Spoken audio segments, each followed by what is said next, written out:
जय हिंद दोस्तों, नमस्कार। मैं निराला तिवारी एक बार पुनः आप सभी का इस प्रतिष्ठित यूट्यूब चैनल लक्ष्य क्लासेस पर बहुत बहुत स्वागत एवं अभिनंदन करता हूं। इस उम्मीद से कि आप एकदम स्वस्थ होंगे, मस्त होंगे और व्यस्त होंगे आप, और अपनी पढ़ाई को विधिवत ढंग से आप संचालित कर रहे होंगे। जैसा कि दोस्त आपको विदित है कि ये दस्तक सीरीज की आज ये चौथी क्लास है। विगत 3 क्लास हो चुकी है, जिसमें आपका स्नेह अपार दोष प्राप्त हुआ और कमेंट भर भर के आया मित्र, बहुत अच्छा लगा हमको। उस कमेंट को देखकर वो जो जुनून जज्बा एक जगह कि हाँ कुछ और करना चाहिए आप लोगों के लिए, तो मित्र वो आपके सामने आज की क्लास में और अच्छा दिखेगा। और एक आप सबसे निवेदन मित्र कि जो नए लोग जुड़ रहे हैं इस चैनल से, आप चैनल को सब्सक्राइब अवश्य कर लें और क्लास अच्छी लगी तो आप लाइक करें और अन्य लोगों को भी आप सूचित करें।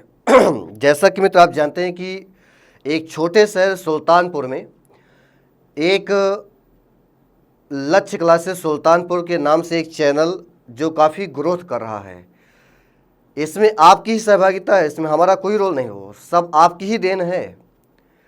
बस अगर आप अपना चाहते हैं मित्र, आप अपना ये परिवार है, तो आप परिवार को और आगे बढ़ाएं, ये बड़ा उत्तम होगा। चला जाए फिर, बिल्कुल चलते हैं हम लोग दोस्त। आज के सेशन का जो पहला प्रश्न आपके सामने है मित्र, कुछ विद्यार्थी बीच में जुड़ते हैं, शुरुआत में जुड़ते हैं और चले जाते हैं, लास्ट तक और रुकते नहीं हैं। आप सबसे मित्र हाथ जोड़ के निवेदन है कि आप अंतिम तक रुकें। 35 क्वेश्चन की सीरीज है, आप कितना क्वेश्चन उसमें सही किए, आप उसे विकल्प सूचक चिन्ह का प्रयोग करके बताएं कि अगर 35 में आपका 32 सही हुआ, 30 सही हुआ, है ना, 34 35 में 35 सही हो गया, कितना सही हो गया, आप उसको सूचित किया करें, जिससे हमें लगे कि हाँ कि आप मेहनत कर रहे हैं बाबू, है ना बातचीत। बिल्कुल, तो चलिए, तो आज की क्लास को हम लोग स्टार्ट करते हैं मित्र।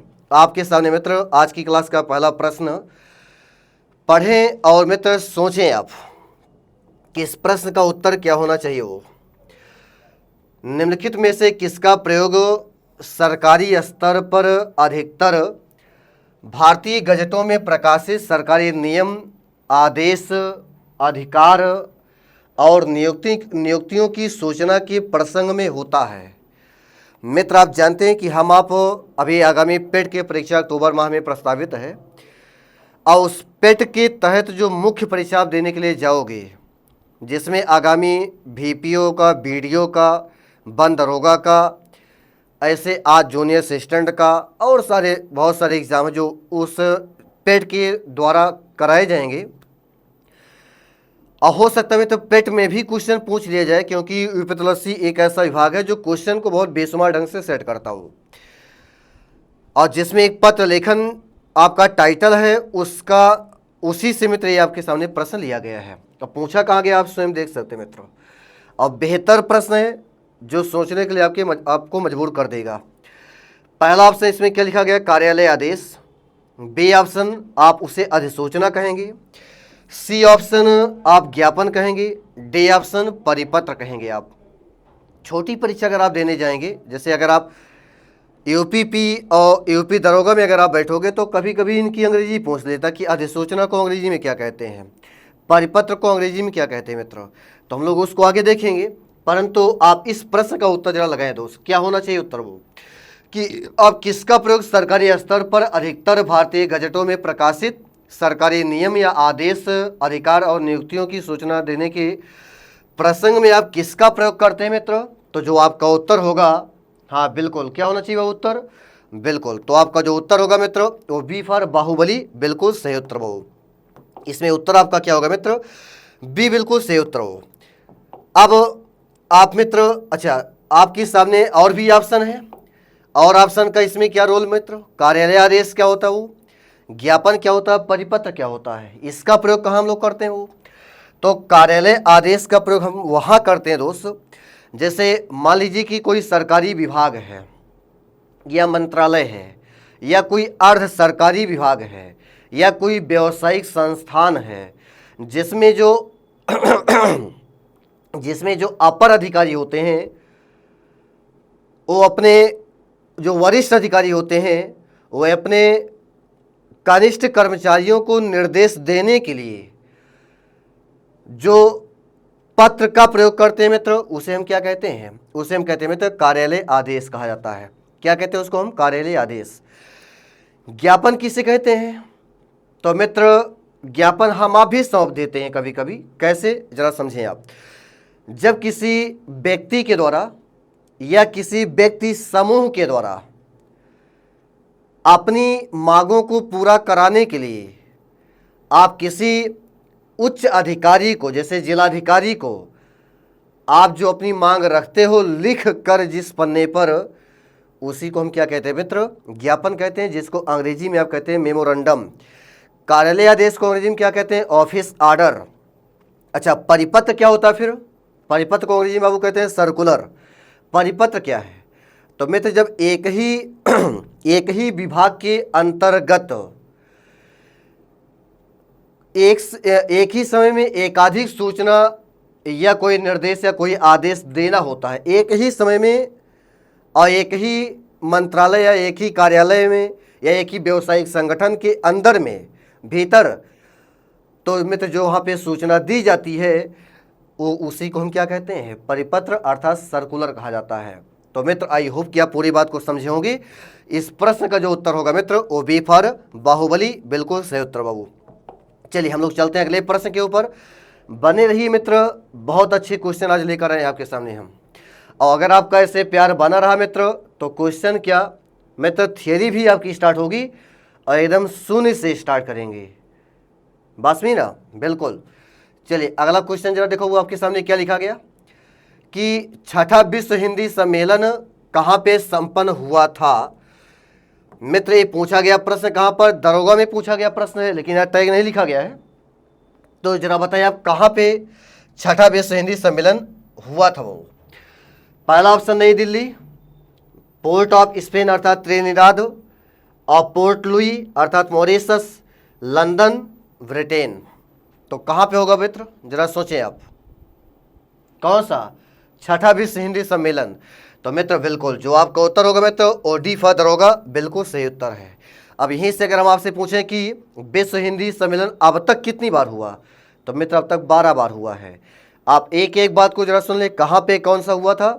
पहला विश्व हिंदी सम्मेलन अपने भारत में हुआ, दूसरा विश्व हिंदी सम्मेलन भारत नागपुर में हुआ था, दूसरा मॉरिशस में हुआ, तीसरा पुनः भारत में हुआ नई दिल्ली में, चौथा मॉरिशस में हुआ, पांचवा स्पेन में हुआ, छठवां लंदन में हुआ, सातवां सूरीनाम में, आठवां न्यूयॉर्क में, नौवां जोहान्सबर्ग दक्षिण अफ्रीका में, 10वां भोपाल में, 11वां मॉरिशस में, 12वां फिजी में दोस्त अभी हाल फिलहाल में मनाया गया। अच्छा एक क्वेश्चन आप जरा बता दें कि विश्व हिंदी सचिवालय का मुख्यालय कहाँ पे है? इस प्रश्न का उत्तर आप कमेंट बॉक्स में 2 अवश्य दीजिए, आपके उत्तर का इंतजार होगा। आई होप कि आप समझ गए होंगे इस प्रश्न का उत्तर। तो उत्तर इसमें क्या होगा मित्र? डी फॉर दरोगा, बिल्कुल सही उत्तर वो। अगला क्वेश्चन आपके सामने क्या लिखा गया? बड़े धैर्य से मित्र क्वेश्चन को पढ़िए और उत्तर आप लगाने का प्रयास करें। देखिए क्या लिखा गया क्वेश्चन बाबू, यूपीएससी 2021 का प्रश्न मित्र कि का खा गा पत्रिका का प्रकाशन कहाँ से होता था? हाँ तो मित्र इसमें उत्तर क्या होना चाहिए? पहला option Delhi, B option Varanasi, C option Kanpur, D option Allahabad, जिसको आज आप वर्तमान समय में प्रयागराज कहते हैं मित्र। तो काखागा पत्रिका का जो प्रकाशन मित्र होता था वो कहाँ से होता था? इलाहाबाद से होता था। वो कहाँ से होता था मित्र? इलाहाबाद से होता था। अच्छा एक दो प्रश्न आप लोग जरा बताओ कि भारत में प्रेस व्यवस्था की शुरुआत सर्वप्रथम किस राज्य में हुई? कहाँ हुई मित्र?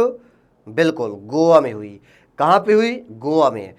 सबसे पहला पत्र किस भाषा में लिखा गया था? तो अंग्रेजी भाषा में लिखा गया था। क्या नाम था मित्र? द बंगाल गजट, जिसके संपादक कौन थे? James Hickey. 1780 में इसका प्रकाशन हुआ था, लेकिन 2 साल बाद मित्र इसको बंद कर दिया गया। तो हिंदी का पहला समाचार पत्र आता है जिसको आप कहते हैं उदंत मार्तंड। आई होप की आवाज़ समझ गए होंगे। बढ़िया। वो तो इस प्रश्न का जो उत्तर होगा मित्र वो आपका क्या होगा मित्र, इलाहाबाद, अर्थात जो वर्तमान समय में जिसको आप प्रयागराज कहते हैं। अगला क्वेश्चन कुछ इस कदर मित्र, क्या लिखा गया पढ़ें आप। दुख ही जीवन की कथा रही, क्या कहूँ, दुख ही जीवन की कथा रही, क्या कहूँ आज जो नहीं कही। उपर्युक्त पंक्तियां किस कविता से उद्धृत हैं। ये आपका प्रश्न बाबू, बड़ा अच्छा प्रश्न है। जरा देखो आप कहाँ पूछा गया क्वेश्चन। आप क्वेश्चन हल्के में नहीं बाबू, सोचने के लिए मजबूर करेगा। हाँ लेकिन ठीक है, समझे आप। दुखी जीवन की कथा रही, क्या कहूँ आज जो नहीं कही, एक किसकी पंक्ति है। तो मित्र ये जो है पंक्ति सरोज स्मृति से ली गई है। बस भी ना, सरोज स्मृति एक मित्र शोक कविता है और एक कविता सूर्यकांत त्रिपाठी निराला की है। निराला कोई सामान्य व्यक्ति नहीं बाबू, छायावाद के 4 स्तंभों में एक गिने जाते हैं सूर्यकांत त्रिपाठी निराला। हालांकि इनका दोस्त अगर आप देखें बचपना तो काफ़ी है ना, मतलब हर एक तकलीफ़ों का सामना इन्होंने किया। आर्थिक स्थिति इतना कमज़ोर थी कि मित्र इनकी एक बेटी थी जिसका नाम था सरोज, और जिसका विवाह जैसे तैसे हुआ। एक बीमारी के चलते मित्र उस बेटी की मृत्यु हो जाती है विवाह की उपरांत। तो उन्होंने अपनी बेटी की याद में जो कविता लिखा था उसी को आप क्या कहते हैं मित्र, सरोज स्मृति। और उस सरोज स्मृति से ही पंक्ति ली गई, दुख ही जीवन की कथा रही, क्या कहूँ आज जो नहीं कही। और इसी की एक पंक्ति और भी जो बार बार पूछता है, जैसे कि धन्य में पिता निरर्थक था। यहाँ तो अलंकार पूछ लेता कि इस पंक्ति में अलंकार आप बताइए, तो मैं तो इसमें जो अलंकार होगा वो श्लेष अलंकार होगा। अलंकार जब आएगा मैं तो बताएंगे आपको। तो क्या ये बातें आपको स्पष्ट हो गई। बढ़िया। एक और क्वेश्चन जरा बताओ आप। वीणा वादनी वर दे, वीणा वादनी वर दे, आप सब सुने होंगे। ये पंक्ति किस कवि की है, आप कमेंट बॉक्स में उत्तर में तो दीजिएगा।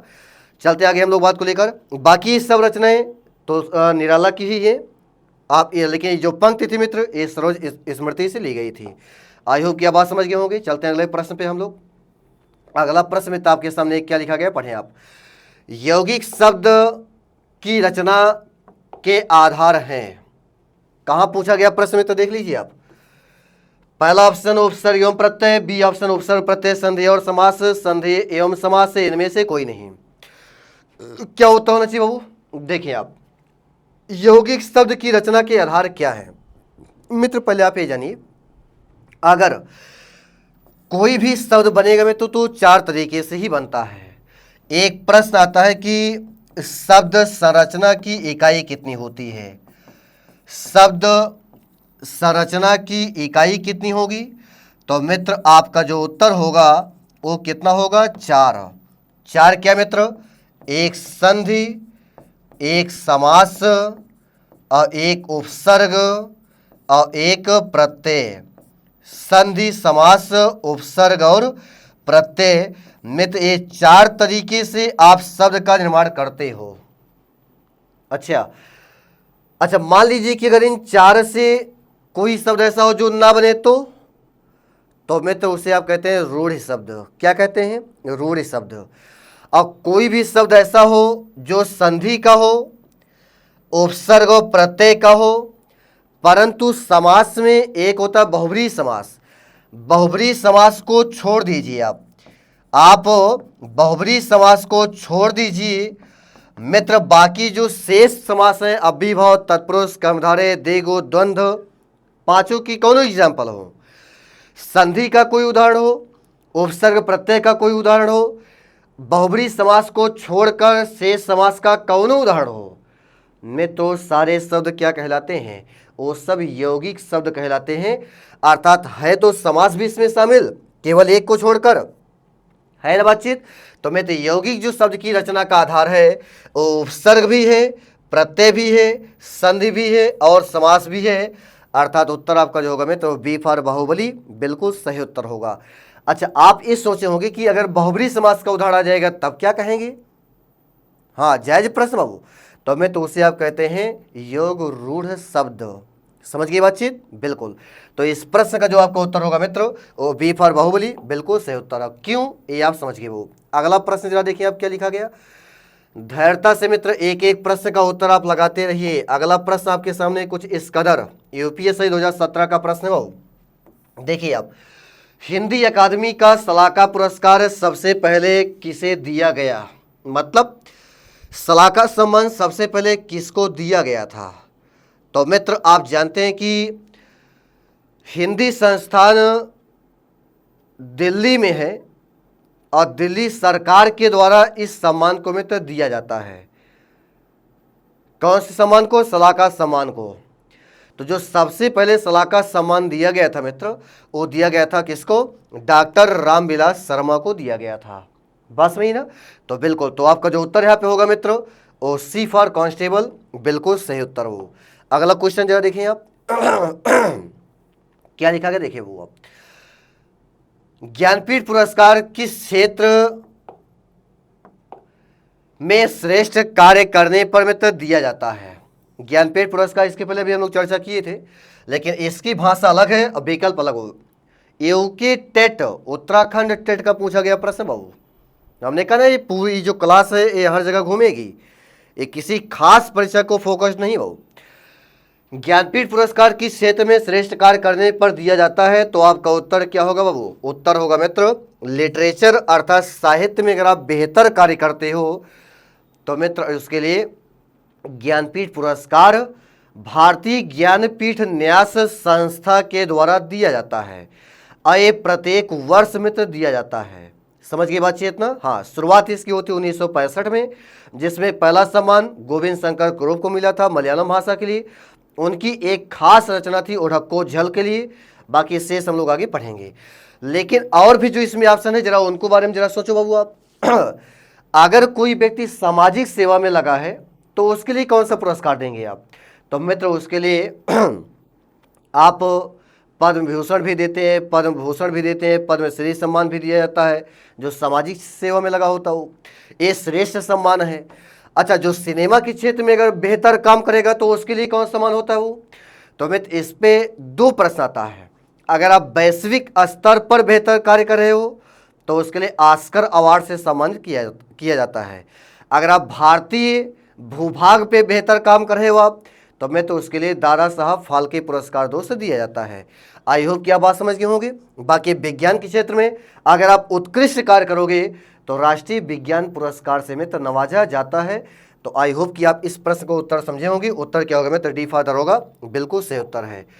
अगला क्वेश्चन आपके सामने कुछ इस कदर देखें आप क्या लिखा गया मित्र देखिए आप। रचनाकार और रचना का कौन सा युग्म सही नहीं है? ये आपका प्रश्न बाबू। कहाँ पूछा गया प्रश्न जरा देखें आप। पहला ऑप्शन तुलसी और डैश लिखा गया रामचरितमानस, मतलब तुलसीदास ने लिखा रामचरितमानस। क्या ये गलत है? सही, आगे चयन करेंगे आप। कुतुबन की रचना मृगावती, बाबा मृगावती गलत लिखा गया, ऐसे नहीं होता। मृगावती आप कुछ इस कदर लिखेंगे बस में ना। और जैसी पद्मावत मंझन चित्रावली, तो मित्र इसमें उत्तर क्या होगा? बिल्कुल, तो आपका उत्तर क्या होगा मित्र? इसमें जो युग्म सही नहीं है वो क्या है? डी फॉर दरोगा। मंझन की रचना चित्रावली नहीं, वो मंझन की रचना मधुमालती है। क्या मित्र? मधुमालती है। और याद करने का बढ़िया तरीका हो, कैसे याद करोगे आप? देखो आप, मधु नाम की कोई लड़की जो मंजन नहीं करती है तो मंजन से हो जाएगा मंजन, आराम से हो गया। तो मधुमालती की रचनाकार कौन है? मंझन। तो ये जो चित्रावली है ये किसकी रचना है? तो मित्र ये चित्रावली जो रचना है ये उस्मान कवि की रचना है ना? उस्मान कवि। उस चित्र को बनाओ, उस चित्र को, उस वाले चित्र को बनाओ आप, तो उस्मान चित्रावली बिल्कुल सही बाबू। और बाकी कुतुबन की रचना मृगावती ये इस कदर। तो आपका जो उत्तर होगा मित्र वो डी फादर होगा बिल्कुल सही है। चलिए अगले प्रश्न में हम लोग चलते हैं मित्र। अगला क्वेश्चन जरा देखें क्या लिखा गया। बने रहिए मित्र, भागिए मत और एक एक प्रश्न का उत्तर बेहतर ढंग से दीजिए। मैथिली हिंदी में रचित गद्य की पहली पुस्तक है? यूजीसी नेट का प्रश्न बाबू। पहला ऑप्शन उक्ति व्यक्ति प्रकरण, B option Varna Ratnakar, C option राहुल बेल और डी ऑप्शन वसंत विलास। क्या उत्तर होगा मित्रों, जरा सोचिए आप। मैथिली हिंदी में रचित गद्य की पहली जो पुस्तक बाबू वो क्या मित्र, वो है आपका वर्ण रत्नाकर, जिसके रचनाकार मित्र ज्योतिश्वर ठाकुर हैं। कौन मित्र, ज्योतिश्वर ठाकुर हैं। समझ गए बातचीत ना, बिल्कुल। बसंत विलास की रचनाकार मित्र ये अज्ञात है, ये मिलेगा नहीं, केवल रचना मिलती है दोस्त, इसके लेखक अज्ञात ही मिलेंगे, आपको मिलेगा नहीं, है ना बातचीत। उक्ति व्यक्ति प्रकरण, हिंदी का प्रथम व्याकरण कहोगे आप तो उक्ति व्यक्ति प्रकरण, जिसके रचनाकार पंडित दामोदर शर्मा जी को कहा जाता है। बस में ना, राहुल बेल की मित्र जो राहुल बेल रचना, इसके कवि कौन, तो रोड़ा कवि इसके रचनाकार बाबू। तो आई होप क्या बात समझ गए होंगे। इस प्रश्न का उत्तर क्या होगा, वर्ण रत्नाकर, जिसके रचनाकार कौन, ज्योतिश्वर ठाकुर। जाते थे एक प्रश्न आपके सामने इसी क्वेश्चन से है कि मैथिल कोकिल किसे कहा जाता है, इसका उत्तर आप कमेंट बॉक्स में अवश्य देंगे आप। चलिए अगला क्वेश्चन देखो बाबू, क्या लिखा गया। निम्न पंक्ति में सही अलंकार का चयन करें आप। क्या लिखा गया कि पानी बीच मीन प्यासी की प्यासी, अब मोही सुनि सुनि आवे हासी। इस पंक्ति में आप अलंकार का मतलब पहचान करें। वो ग्राम विकास अधिकारी का क्वेश्चन है वो। देखो आप, पहला ऑप्शन विभावना अलंकार, अतिशयोक्ति अलंकार, विशेषोक्ति अलंकार, उपमा अलंकार। तो क्या होगा मित्र इसमें उत्तर, बिल्कुल सही। आपका उत्तर क्या होगा, विशेषोक्ति अलंकार होगा। बात कैसे मित्र जरा जानो आप, दो ही चीज समझो आप, एक कार्य मित्र, एक कार्य और एक आपका, आप कह सकते हैं मित्र एक आपका कार्य और मित्र एक आप कह सकते हैं कि, अब दूसरी बात समझ रहा, समझो इसको आप, मतलब कि जैसे आप ये कह सकते हो कि कारण हो, हाँ एक कार्य और एक कारण समझो आप, एक कार्य और एक कारण। बात कैसे होगी मित्र जरा देखो आप, कारण और कार्य की ही बातचीत है बाबू। कारण अगर होगा लेकिन काम ही ना हो, कारण प्रेजेंट हो लेकिन काम ना हो, तो मित्र उसे आप क्या कहते हैं, विशेषोक्ति अलंकार कहते हो आप। और कारण ना हो और काम हो तो उसे आप क्या कहोगे, विभावना अलंकार। बस भी ना, जरा सोचो, कारण है किसका, कि पानी बीच में, पानी के बीच मीन मछली जो है वो प्यासी की प्यासी है। अरे भाई, अगर आप समुद्र में आप हो तो आपको अगर प्यासी तो आप अपने चूल्हा की पूर्ति कर लीजिए भाई, आपके पास तो कारण मौजूद है ना, प्यास बुझाने के लिए पानी तो ही है। लेकिन कह क्या रहा कि पानी के बीच जो मछली हो प्यासी की प्यासी है। और इस बात को मुझे सुन के हंसी आ रही है कि कारण तो मौजूद है लेकिन काम हो ही नहीं रहा है। भाई प्यास बुझाने की पानी है लेकिन प्यास नहीं बुझ रही है, कारण है काम नहीं हो रहा है। तो अलंकार क्या होगा मित्र, विशेषोक्ति अलंकार। और कारण ना हो और कार्य हो तो अलंकार क्या होगा, विभावना अलंकार। जैसे मान लिया कि हमारे पास हाथ ना है ना, तब वो हम लिखते ही, तो ये क्या है, ये विभावना अलंकार है। बस में ना, चाय पत्ती नहीं है, दूध नहीं है, पतीली नहीं है, गैस नहीं है, कुछ है नहीं, धक्का धक चाय बनती भैया, अलंकार क्या है, विभावना अलंकार है। आई होप क्या बात समझ गए होंगे। अगला क्वेश्चन जो देखो क्या लिखा गया कुछ इस कदर अन्याय सहकर बैठ रहना यह महादुष्कर्म है, न्यायार्थ अपने बंधु को भी, न्यायार्थ अपने बंधु को भी दंड देना धर्म है। इस तत्व पर ही कौरवों से पांडवों का रण हुआ, जो भव्य भारतवर्ष के कल्पांत का कारण हुआ। में कौन सा छंद है, ये आपसे पूछा गया। वो जरा सोचो आप, यूपी दरोगा 2021 का प्रश्न हो, छंद में दो टाइप का प्रश्न आता है, एक तो मात्रा गिनवाएगा आपसे, और अगर मात्रा गिन पा गए तो आपको ये भी मालूम होना चाहिए कि उस छंद में क्या उतने ही मात्राएं होती हैं, यदि हाँ तो आपको 2.5 नंबर मिल जाएगा। तो मैं तो जरा सोचो आप, अन्याय सहकर बैठ रहना, बैठाते में तो मात्रा जरा देखो आप कि यहाँ पे मित्र दो मात्रा होगी, दो मात्रा, एक मात्रा, एक एक एक एक, दो एक एक एक दो, एक एक एक दो, दो एक दो एक दो, है ना, दो दो एक, दो दो एक, है ना, और फिर एक एक दो, 2 1 2 2 2 1 2 2 2 1 2। चलो यहीं तक हम लोग गिनते हो। कॉमा जहां लगा मित्र आप वहां रुकेंगे। गिनो जरा एक मिनट। तो 2 2 4 2 6 2 8 2 10 2 12 2 14 2 16, 16 मात्रा यहाँ पे हुई ना। आगे जरा देखो आप, 2 2 4 2 6 2 8 2 10 2 12, 16 और 12 मात्रा पे मित्र यति है। आप यहाँ भी गिन लो, 2 2 4 2 6 2 8 2 10 2 12 2 14 2 16। अब फिर गिनिए, 2 2 4 2 6 2 8 2 10 2 12, मतलब 16 और 12 मात्रा पे यति है।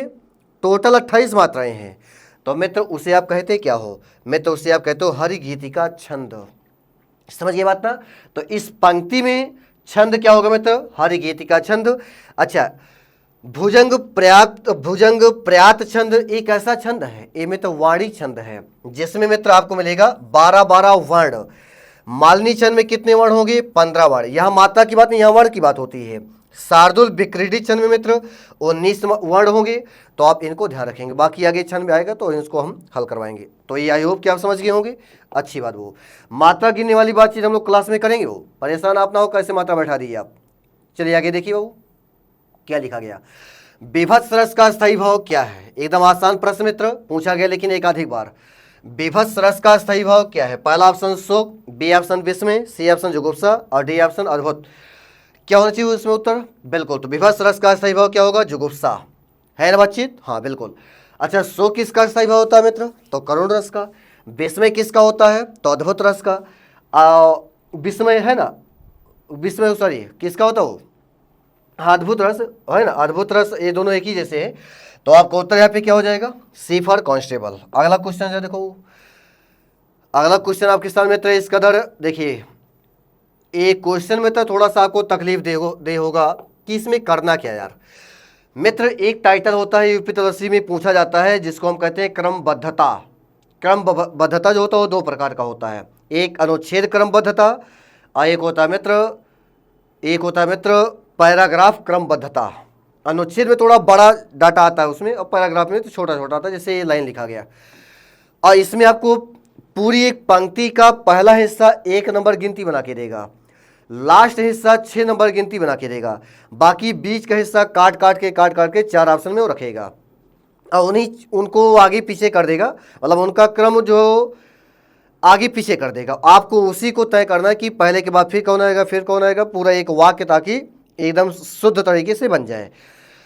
अब जरा सोचो आप इसमें उत्तर क्या होना चाहिए। वो भारतीय, ये ऑप्शन नहीं है, इनमें आपको लगाना है कि इसके बीच में कौन सा आएगा। देखो ये पूरी पंक्ति का पहला हिस्सा 1 नंबर गिनती में भारतीय गांव के, और इसका अंतिम हिस्सा आपका 6 नंबर गिनती करना होगा।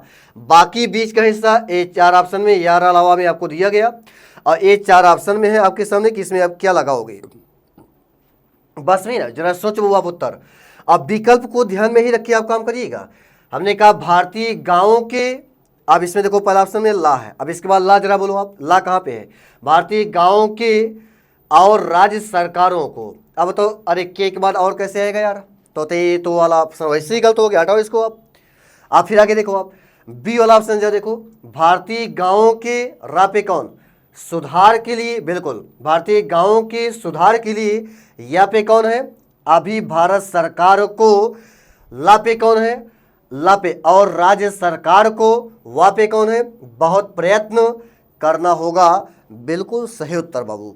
तो आपका जो उत्तर बना वो क्या बना? B for Baahubali. एक बार फिर से पढ़ लीजिए आप, भारतीय गांवों के सुधार के लिए अभी भारत सरकार को और राज्य सरकार को बहुत प्रयत्न करना होगा। ए में हमारा वाक्य तैयार हो गया। ये आप समझ गए होंगे कैसे आपको काम करना है। आगे यहाँ प्रश्न लेकर आएंगे, एकाधिक लेकर आएंगे। चलिए तो मित्र इसका जो उत्तर होगा वो बी फॉर बाहुबली। बाकी आप शेष बैठा के देखना, नहीं बनेगा दोस्त। अगला क्वेश्चन देखिए आप क्या लिखा गया मित्र। अगला क्वेश्चन देखिए आप, शुद्ध वर्तनी का आप चयन कीजिए। पहला ऑप्शन, क्वेश्चन कहाँ पूछा गया वो देखिए आप। पहला ऑप्शन जाजवल्यमान, बी ऑप्शन जाजवल्यमान, सी ऑप्शन जाजवल्यमान और डी ऑप्शन जाजवल्यमान। क्या उत्तर इसमें होना चाहिए हो?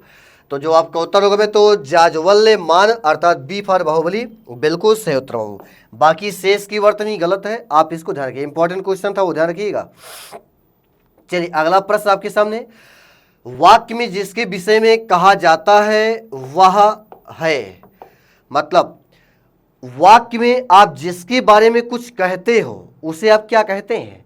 तो मित्र आप उसे कहते हो उद्देश्य। क्या कहते हो मित्र? उद्देश्य कहते हो आप जानते हैं कि वाक्य के दो घटक होते हैं, एक होता है उद्देश्य और एक होता है विधेय, है ना बातचीत? बिल्कुल बाबू, आप जैसे जानते हो कि कोई भी अगर वाक्य बनेगा तो उस वाक्य में एक कर्ता होगा और एक कर्म होगा और एक क्रिया होगी। वाक्य का जो निर्माण होगा वो कर्ता कर्म क्रिया से होगा। Sentence is equal to subject object और वर्ब, बस भी ना। तो जो वाक्य में कर्ता होता है मित्र इसी को आप उद्देश्य कहते हो, अंग्रेजी में इसी को आप सब्जेक्ट कहते हैं। बाकी कर्म और क्रिया जो होगा मित्र इसे आप क्या कहते हो? विधेय। आप इसी को अंग्रेजी में कहते हैं प्रेडिकेट। समझ गए बातचीत ना? तो बाकी जो भी कुछ आप कर्म क्रिया या पूरक सब लिखोगे आप वो किसके लिए? आप कर्ता के लिए। तो जो कुछ भी वाक्य में कहा जाता है वो में तो उद्देश्य के लिए अर्थात कर्ता के लिए, इसलिए आपका उत्तर क्या होगा? ए फॉर आतंकवादी, बिल्कुल सही उत्तर हो। अगला क्वेश्चन जो देखिए क्या लिखा गया। अगला क्वेश्चन में इस कदर कि जिस समास में दोनों पदों के माध्यम से एक विशेष यानी तीसरे अर्थ का बोध होता है तो वह किस प्रकार का समास कहलाता है? मित्र अगर आपको याद होगा तो हमने कल इस विषय पे चर्चा किया था। मित्र जो आज पहली बार जुड़े होंगे, आप पिछले 3 सत्र चल चुका मित्र, प्लेलिस्ट बनी है लक्ष्य क्लासेस सुल्तानपुर यूट्यूब चैनल पर, आप जाके देखिएगा तो पूरी प्लेलिस्ट बनी है, तीनों एकदम क्रम से क्लासेस लगी हैं और आपका उस क्लास पे बहुत ही स्नेह मिला मित्र। आप सबसे हाथ जोड़ के निवेदन है कि आप अपना प्रेम ऐसे ही दोस्त बनाए रखें और हम आपके लिए बहुत कुछ करेंगे, बहुत कुछ करेंगे, आप उम्मीद भी नहीं किए होंगे। तो अगर तीसरे अर्थ का बोध कराएगा मित्र तो उसे क्या कहोगे आप? तो मित्र उसे आप कहते हैं बहुब्रीहि समास। क्या कहते हैं बाबू? बहुब्रीहि समास। अब एक बार दोबारा बता दो फिर से, तो बताओ पहला पद प्रधान किसका होगा? अव्ययी भाव। दूसरा पद प्रधान तत्पुरुष कर्मधारय देगो, और दोनों ही पद प्रधान द्वंद्व, और दोनों ही पद प्रधान नहीं होगा, कोई तीसरा प्रधान होगा तब तो बहुब्रीहि समास। बिल्कुल, तो आई होप कि आप बात समझ गए होंगे। चलिए मित्र अगला क्वेश्चन देखो क्या लिखा गया। समास के संदर्भ में इनमें से कौन सा कथन सही है? बड़ा इंपॉर्टेंट क्वेश्चन वो, जरा देखिए अब क्या लिखा गया। पहला ऑप्शन, द्वंद्व समास में सभी पद प्रधान होते हैं, कौन सा सही पूछा गया? और जिस कर्मधारय का पूर्व पद संख्या बोधक, अरे बहु कर्मधारय का पहला संख्या बोधक कहाँ हो गए? तो ऐसे ही गलत यार, है ना। कर्मधारय का पूर्व पद संज्ञा बोधक व द्विगु कर्मधारय समास कहलाता है। सी ऑप्शन, तत्पुरुष समास में साधारणतया प्रथम पद विशेषण, अरे ये भी गलत बाबू, सभी का कोई मतलब ना है। द्वंद्व समास में सभी पद प्रधान, भाई सभी क्या द्वितीय पद होवे करता है यार, तो दोनों ही पद प्रधान होगा, अर्थात उत्तर क्या होगा मित्र? ए फॉर आतंकवादी। जो भी आप सीखे वही बात यहाँ पे भाषण लिखा गया, बस केवल आपको परेशान करने लंबी लंबी बात किया। अगला देखिए वो क्वेश्चन क्या कह रहा है इसमें कि धनुष टंकार शब्द में कौन सी संधि है? बहुत बढ़िया प्रश्न। वो देखिए क्वेश्चन कहाँ पूछा गया। धनुष टंकार में संधि क्या होगी? तो मित्र इसमें संधि होगी विसर्ग संधि। क्या होगा मित्र? विसर्ग संधि। इसका विच्छेद क्या होगा मित्र? इसका विच्छेद होगा धनु प्लस टंकार। क्या होगा मित्र? धनु प्लस टंकार। बिल्कुल, तो आपको उत्तर क्या हो जाएगा यहाँ पर? B for Baahubali. अगला क्वेश्चन जो देखिए वो प्रत्यय होता है, प्रत्यय क्या है वो? पहला ऑप्शन शब्दांश, बी ऑप्शन वाक्यांश, सी ऑप्शन पदांश और डी ऑप्शन पद्यांश। उत्तर क्या होगा मित्र?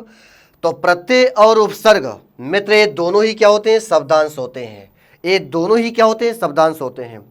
युवा कल्याण विकास अधिकारी 2018 में पूछा गया प्रश्न था कि उपसर्ग क्या है, और तुरंत अगला क्वेश्चन भी यही था कि प्रत्यय क्या है। तो मैं तो दोनों प्रश्नों का उत्तर जो होगा वो शब्दांश होगा। शब्दांश का मतलब कि शब्द के अंश, शब्द का टुकड़ा, शब्द का हिस्सा, शब्द का भाग, ना कि शब्द। समझ गए बाबू? बिल्कुल, तो इसका उत्तर क्या होगा मित्र? ए फॉर आंटी जी, बिल्कुल सही उत्तर। अगला क्वेश्चन देखिए आप, उपत्यका का अर्थ क्या है? आप बताओ उपत्यका के लिए एक शब्द, मतलब उपत्यका जो वाक्य के लिए एक शब्द होता है, एक किस वाक्य के लिए एक शब्द है? पहला ऑप्शन सूर्य, सूर्य जिस पर्वत के पीछे से निकलता है। बी ऑप्शन प्राणियों के पेट का एक अंग, पर्वत का शिखर, अब पर्वत के पास की भूमि, बिल्कुल। तो उपत्यका मित्र किसे कहते हो आप? पर्वत के पास की जो समतल भूमि होती है उसे मित्र उपत्यका कहा जाता है। अब पहाड़ के ऊपर की समतल भूमि को उसे अधित्यका कहा जाता है। याद करने का बढ़िया तरीका है, अधि मतलब ऊपर, तो जब ऊपर कहेगा तो अधित्यका, और जब दूसरा कहे तो उपत्यका, ऑटोमेटिक क्लियर है। फिर पहाड़ के ऊपर की समतल भूमि अधित्यका, पहाड़ के पास की समतल भूमि उपत्यका। आई होप कि आप बात समझ गए होंगे। अगला क्वेश्चन देखिए वो क्या लिखा गया, वैमनस्य का विलोम। प्रश्न जो आसान होगा मित्र, थोड़ा समय कम देंगे हम। वैमनस्य का विलोम क्या होगा? तो मित्र आपका उत्तर क्या हो जाएगा? सौमनस्य, अर्थात उत्तर क्या होगा आपका? B for Baahubali. अगला क्वेश्चन जरा देखो क्या लिखा गया इसमें, तृण का पर्यायवाची शब्द क्या है? मित्र तृण का पर्यायवाची क्या होता है? वो तृण का पर्यायवाची तेनका भी होता है, घास भी होता है ना। तो उत्तर यहाँ पे कहाँ है बाबू? तो आपका उत्तर क्या होगा? सी फॉर कांस्टेबल, बिल्कुल सही उत्तर वो। अगला क्वेश्चन जरा देखिए क्या लिखा गया, योग रूढ़ शब्द कौन है? बहुत बढ़िया प्रश्न हो। अभी हमने कुछ समय पहले चर्चा का विषय बनाया था और शायद आप एकदम समझ गए होंगे कि उसमें उत्तर होना क्या चाहिए। योग रूढ़ शब्द कौन सा इसमें? तो मित्र योग रूढ़ का मतलब क्या है कि जब दो रूढ़ पद मिलकर किसी तीसरे के प्रति निश्चित हो जाए, रूढ़ मतलब निश्चित हो जाए किसी तीसरे के प्रति, तो मैं तो उसी को आप बहुब्रीहि समास कहते हो। तो जो भी बहुब्रीहि समास का उदाहरण होगा वही योग रूढ़ शब्द हो जाएगा। हाँ बिल्कुल। तो इसमें कौन सा उत्तर होना चाहिए मित्र? तो आपका उत्तर क्या होगा मित्र? दशानन, बिल्कुल सही उत्तर हो। इसी पर एक तर्ज पे आपसे एक प्रश्न है कि मित्र आप बताओ, मुरारी ये शब्द कैसा योग रूढ़ है कि यौगिक है? और इसी तरह पे एक और शब्द लिखा गया कामारी, आप ये बताओ कि ये शब्द क्या है, योग रूढ़ है कि यौगिक है? चलो कमेंट बॉक्स में अपना उत्तर दीजिएगा वो क्या है शब्द, लिखकर शब्द को और डैश लगा के उत्तर लिखेंगे आप। चलिए अगला क्वेश्चन देखो क्या लिखा गया कि प्रयोग के आधार पर मित्र शब्द के भेद हैं। प्रयोग के आधार पर शब्द के भेद होते हैं, ये आपसे प्रश्न है। पहला ऑप्शन में तो 2, 4, 6, 8। किसी देवी ने पूछा था प्रश्न की एक क्लास में भी हाल फिलहाल 2 से 5 दिन पहले कि प्रयोग के आधार पर शब्द के भेद कितने होते हैं सर? तो मित्र आपका जो उत्तर होगा वो 2 हो जाएगा। क्या हो जाएगा? 2। 2 कौन से बाबू? तो एक आपका विकारी और एक आपका अविकारी। विकारी शब्द क्या होता है? तो कोई भी शब्द जिसमें आप काल, कारक, लिंग और वचन बदलिए और उसमें परिवर्तन हो जाए। अच्छा, क्या जरूरी बात चारों द्वारा परिवर्तन होए? नहीं, चारों में किसी एक के द्वारा अगर परिवर्तन हो गया तो विकारी शब्द, और अगर चारों में किसी एक को द्वारा परिवर्तन ना भा तो उसको अविकारी या अव्यय कहेंगे आप। आई होप कि आप बात समझ गए होंगे। इसका उत्तर क्या होगा मित्र? ए फॉर आतंकवादी, बिल्कुल सही उत्तर है। अगला क्वेश्चन जरा देखिए आप का तत्सम क्या है? तो मित्र आपका तत्सम जो होता है मित्र वो क्या होता है? आत्मा या अपनापन या निज या आत्मजा। तो आपका जो उत्तर होगा मित्र वो क्या हो जाएगा? आत्मा। आपका तत्सम जो होता है वो मित्र क्या होता है? आत्मा होता है। समझ गई बातचीत ना? बिल्कुल। उत्पत्ति के आधार पर शब्द की कितने भेद होते हैं? मित्र 2 प्रश्न आता है, एक उत्पत्ति के आधार पर शब्द के भेद पूछेगा और एक आपसे व्युत्पत्ति के आधार पर शब्द के भेद पूछेगा। लेकिन यहाँ क्या पूछा गया कि उत्पत्ति के आधार पर शब्द की कितने भेद हैं? तो मित्र आपका उत्तर होगा 4 भेद हैं। 4 कौन कौन? उत्तर यहाँ पे क्या होगा? B for Baahubali. 4 कौन कौन? तत्सम, तद्भव, देशज और विदेशज। तत्सम शब्द क्या होता है बाबू? तो मूल भाषा की वह शब्द, मतलब संस्कृत भाषा के वह शब्द जो ज्यों का त्यों हिंदी में प्रयोग किए गए उन्हीं को आपने तत्सम कहा। अच्छा, एक अर्ध तत्सम भी होता है। तो मित्र जो संस्कृत से चले हिंदी तक पहुँचबे ही नहीं किए, वो बीच में रुक गए, उनको अर्ध तत्सम कहा गया। और जो संस्कृत से चलकर हिंदी में पूर्णतः आ गए, परिवर्तित रूप पर परिवर्तित होकर प्रयोग किए गए, तो उनको तद्भव कहा गया। और देशज तो जो गांव देहात के शब्द हैं जिनका क्षेत्रीय प्रभाव के कारण भाषा विज्ञान में प्रयोग होने लगा, में तो उनको देशज शब्द कहा जाता है। जैसे कभी कभी आप गांव में कहते हो का हो, तो अड्डा बना बैठे वाला। अब अड्डा शब्द इतना फेमस हो गया कि आज आप बस अड्डा कहने लगे। तो ये क्या है? अड्डा देशज शब्द है। समझ गए बाबू? कोई दिक्कत ना है। विदेशज क्या है फिर? तो जो हिंदी और संस्कृत को छोड़कर शेष अन्य भाषा का कौनो शब्द होगा में तो क्या कहलाएगा, वो विदेशज कहलाएगा। तो आई होप कि आप बात समझ गए होंगे। अच्छा, अगर मान लो आपसे कहे कि व्युत्पत्ति के आधार पर शब्द के कितने भेद, तो आपका उत्तर होगा मित्र 3 भेद, रूढ़, यौगिक, योग रूढ़। चलिए अगला प्रश्न में तो आपके सामने क्या लिखा है देखें आप, भागी मत 35 क्वेश्चन मित्र, और सब एक से बढ़कर एक है। चलिए अगला देखिए आप, वाच्य के कितने प्रकार हैं। तो मित्र ये तो आसान प्रश्न है, लेकिन हाँ एक टाइटल है मित्र, और पूछा गया प्रश्न आप देख सकते हैं, वाच्य के कितने भेद।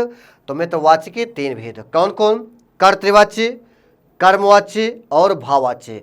अंग्रेजी में आप कहते हो एक्टिव वॉइस, पैसिव वॉइस, भाव वॉइस ना हो तो हाँ भाववाच्य होगा। अच्छा भाववाच्य कहाँ से क्यों हो गया भाई फिर। मित्र आप जानते हो कि हिंदी भावात्मक भाषा है, आप कोई भी वाक्य भाव में भी बयां कर सकते हो, तो उसे दर्शाने के लिए भी तो कोई ना कोई टाइटल होना चाहिए फिर, तो मैं तो इसके लिए भाववाच्य है। तो कर्तवाच्य, कर्मवाच्य, भाववाच्य। कर्तवाच्य में प्रधानता किसकी होगी, कर्ता की। कर्मवाच्य में कर्म की। भाववाच्य में क्रिया स्वयं प्रधान होगी। समझ की बात ना। कर्तवाच्य में क्रिया किस फॉर्म में आएगी, अकर्मक सकर्मक दोनों आएगी। कर्मवाच्य में केवल सकर्मक होगी, और भाववाच्य में केवल अकर्मक होगी, कभी सकर्मक नहीं हो सकती दोस्त। आई होप कि आप बात समझ गए होंगे। अगला क्वेश्चन मित्र आपके सामने क्या लिखा गया, यदि बारिश होती तो सूखा ना पड़ता। वाक्य में आप काल की पहचान करें, मतलब वाक्य में काल का कौन सा रूप है, ये पूछा गया प्रश्न, दरोगा में पूछा गया। देखिए आप, पहला ऑप्शन हेतु हेतुमत भूतकाल, हेतु हेतुमत भविष्य काल, संभाव्य भविष्य काल, संदिग्ध भूतकाल। उत्तर क्या होना चाहिए वो, जैसा समझो आप, यदि बारिश होती तो सूखा ना पड़ता, ये बहुत शर्त है कि अगर ऐसा होता तो ऐसा ना होता। तो अगर ऐसी बात होती में तो उसे हम क्या कहते हैं, हेतु हेतुमत भूतकाल, है ना बातचीत। इसमें शर्त वाले वाक्य आते हैं हेतु भूतकाल वाले में, और 2 वाक्य होगा वो, पहला वाक्य जो होगा वो भूतकाल में होगा, दूसरा वाक्य वर्तमान काल में होगा। बात कैसे, जैसे हमने कहा कि यदि आप पढ़ते तो आज पास हो जाते। पढ़ते कब, जब समझ था उसका पढ़ने वाला, भूतकाल, और जो आज रिजल्ट आया इसमें आप पास हो गए होते। यदि समय से डॉक्टर पहुंचता तो मरीज की मृत्यु न होती।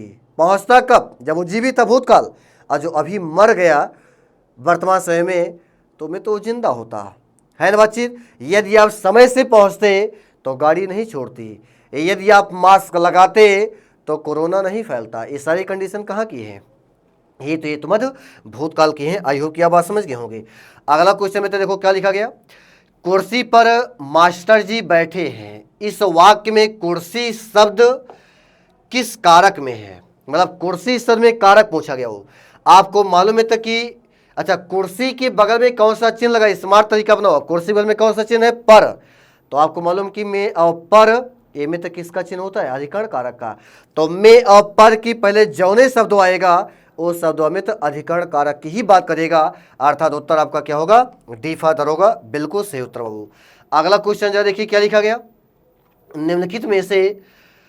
निम्नलिखित प्रश्न में 4 विकल्पों में से उस विकल्प का आप चयन करिए जो क्रिया के भेद वाला सही विकल्प है। दीपा ने गाय को चारा खिलाया। मित्र प्रश्न यूपी सी का है, हमने आपसे कहा था ना कि पेट वाले एग्जाम के लिए फोकस होगा। हाँ गद्यांश भी हम लेकर आएंगे, वो बस में परेशान, गद्यांश भी लेकर आएंगे।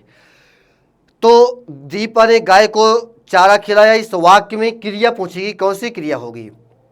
तो मित्र इसमें जो होगा वो द्विकर्मक क्रिया होगी। द्विकर्मक क्रिया क्या होती है मित्र, तो जब वाक्य में द्विकर्म आएगा तो उसे द्विकर्मक क्रिया कहेंगे। अच्छा हमें कैसे मालूम कि द्विकर्म बाबू, तो मित्र आप जानो, अगर वाक्य में क्या का प्रश्न करने पर और किसको का प्रश्न करने पर दोनों का उत्तर आता है, तो मैं तो वह वाक्य द्विकर्मक क्रिया का होगा। अच्छा ये प्रश्न कहाँ करने हैं, क्रिया की पहले। अगर क्या का उत्तर आएगा, जो भी उत्तर आएगा मित्रों मुख्य कर्म की बात बताएगा, बाकी एकाधिक पहचान है। और किसको का जो उत्तर आएगा वो मित्र गौड़ कर्म की बात बताएगा, अर्थात द्विकर्मक क्रिया में 2 कर्म होता है, एक मुख्य कर्म और एक गौड़ कर्म। एक साथ आपने 2 बार सीखा कि मुख्य का विलोम क्या होता है, गौड़ होता है। अच्छा प्रश्न करिए बाबू, अब खिलाया क्रिया है ना, हमने कहा क्या खिलाया, आपने कहा चारा, तो चारा जो है मित्र ये मुख्य कर्म है, एक कर्म हुआ।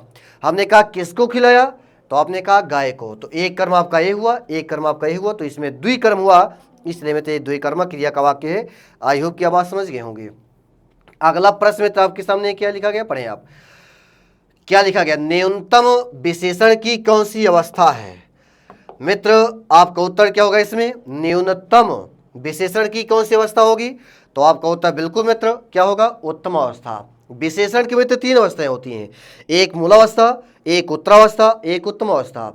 मूलावस्था क्या होगी, तो जब किसी से कोई तुलना नहीं करोगे तो मूलावस्था।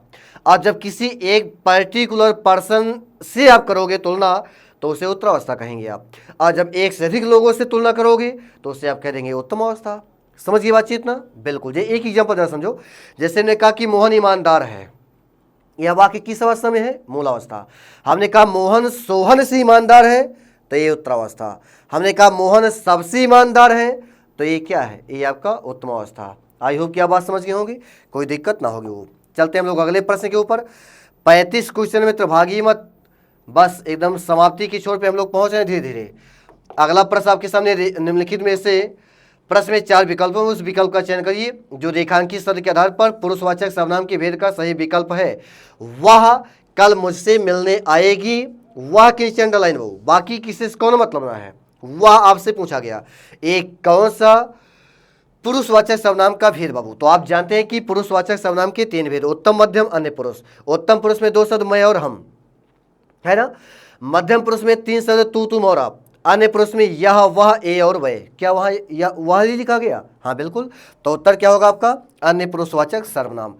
आई होप कि आप बात समझ गए होंगे। अगला प्रश्न देखियो, किसका प्रयोग सदैव एक वचन में होता है, सदैव एक वचन बाबू।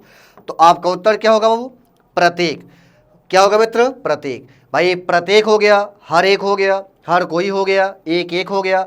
अगर इनका प्रयोग किसी वाक्य में भी कर लोगे तो मैं तो वह वाक्य भी सदा एक वचन की ही बात करेगा। जैसे हमने कहा एक एक विद्यार्थी नौकरी पाना चाहता है, या हमने कहा प्रत्येक कुएं का पानी मीठा नहीं होता है, हमने कहा हर एक सर्प जहरीला नहीं होता है। तो ये सारे वाक्य कैसे, वो सदा एक वचन के हैं। आई होप कि आप बात समझ गए होंगे।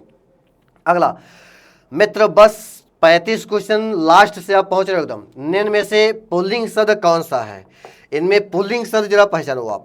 हमने कल आपसे निवेदन किया था वो कि आप स्त्रीलिंग और पुल्लिंग की पहचान करना चाह रहे हो तो आप शब्द के आगे अच्छा अच्छी या मेरा मेरी लगा दो आप। तो हमने कहा अच्छा दया की अच्छी दया, मेरा दया की मेरी दया।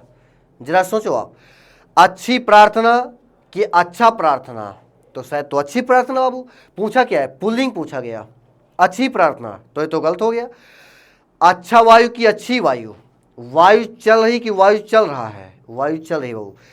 अच्छा नेत्र की अच्छी नेत्र, तो क्या होगा मित्र, या मेरा आंख की मेरी आंख हो। जरा सोचो बाबू, इसका उत्तर क्या होना चाहिए। तो मित्र ये प्रश्न का उत्तर आप लोग कमेंट बॉक्स में दीजिएगा। चलते हैं हम लोग अगले प्रश्न के ऊपर, नंबरिंग करके आप उत्तर देने का प्रयास करिएगा, ठीक है ना। अगला क्वेश्चन देखिए आप, क्या लिखा गया, हमारे देश में जयचंदों की कमी नहीं है, में जयचंदों में संज्ञा का कौन सा भेद के अंतर्गत आएगा। मतलब जयचंदों के बारे में पूछा गया। मित्र आपको ये मालूम होगा जयचंदो शब्द नहीं होता है, जयचंद शब्द होता है।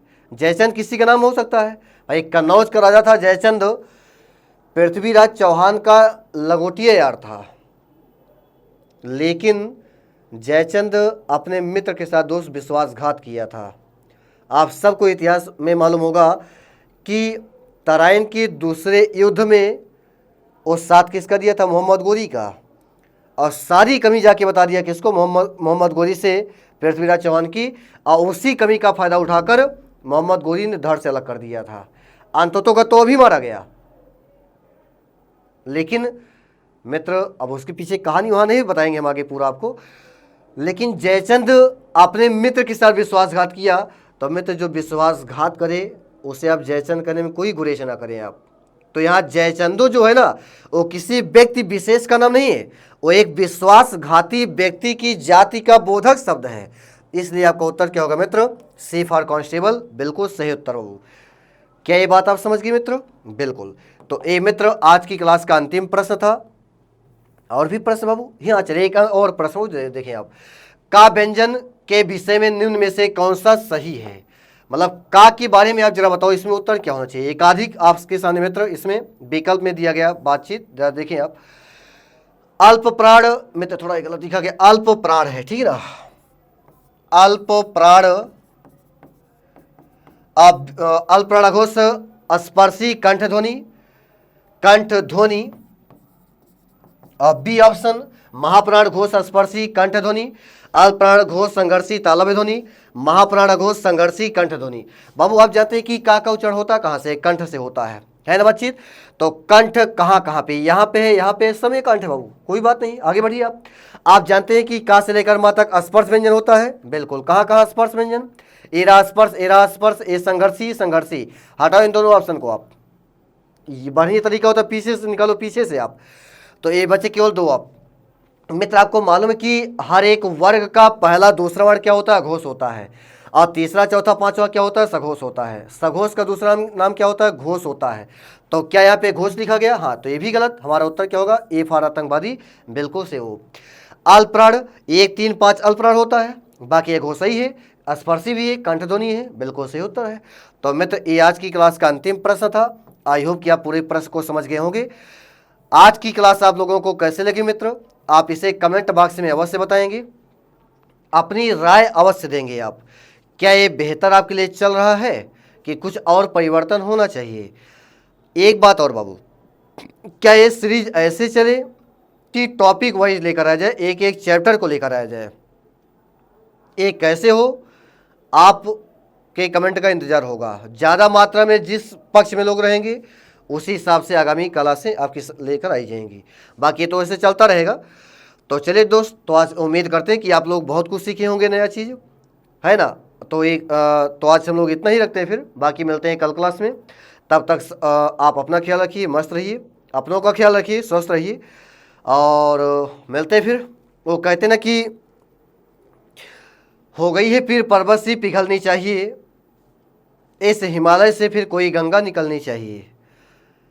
सिर्फ हंगामा फैलाना हमारा मकसद नहीं, मेरी कोशिश है सूरत बदलनी चाहिए। और मेरे सीने में न सही तेरे सीने में सही, लगी वो आग जलनी चाहिए। और हम सब की मिलकर एक कोशिश है, ये सूरत बदलनी चाहिए, ये सूरत बदलनी चाहिए। मिलते हैं कल मित्र, तब तक के लिए जय हिंद।